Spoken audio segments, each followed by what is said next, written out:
Hi, this is Billie Beene here with a flash update. Today's date, February 3, 2025.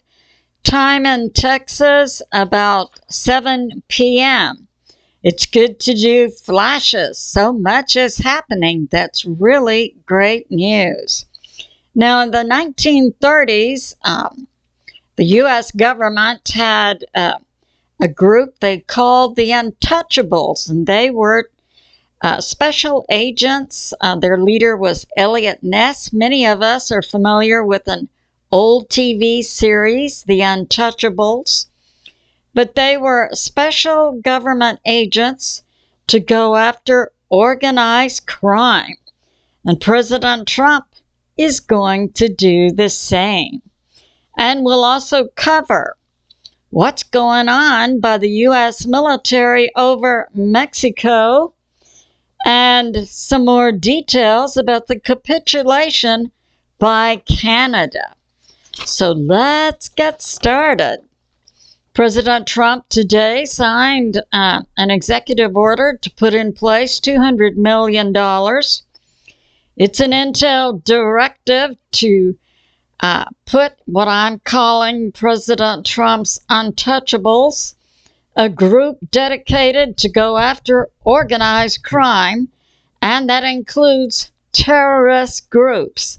And we know President Trump has designated the cartels as terrorists. And we have over to Mexico today, according to the intel from Hal Turner, a U.S. military rivet joint Recon plane. It's the best Recon plane the U.S. military has. It's very large, can seat 30 people, and it's now operating along this coastline of Mexico. It's believed concentrating on the location of the Sinaloa cartel group. So that's going on. President Trump doesn't believe in letting grass grow under his feet. The U.S. rivet joint plane is a surveillance recon plane, and it's openly flying over Mexico. So we see another indicator of the agreement between President Trump and President Claudia Sheinbaum of Mexico. And it can detect ID and geolocate signals, plus many other things. So that's going on. And now we have this. One of the things that President Trump's Secretary of State, Marco Rubio, in part of his agreement with Panama, was that any U.S. ships passing through the Panama Canal can now pass free. Before, they had to pay $1 million per passage. Some details about the capitulation of Canada.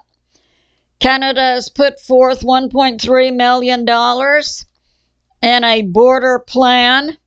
They're also going to put on the Canada-U.S. border helicopters, 10,000 troops, plus technology. And we had already learned today that Mexico also is putting 10,000 Mexican National Guard troops on the border. So we see Mexico's putting 10,000 troops on the border. Canada's putting 10,000 troops on the border. President Trump already has 1,500 U.S. military there. And this is also to be ratcheted up to 10,000. Plus we see a top U.S. Recon surveillance plane openly flying over Mexico. It's believed we could see some more action soon. And we have learned that as a result of the crash of the U.S. military Black Hawk and the American Airlines Eagle last Wednesday. The FAA has indefinitely closed the airspace near the Ronald Reagan Airport to all helicopter traffic. This concludes my flash. I love you, and I'll see you soon.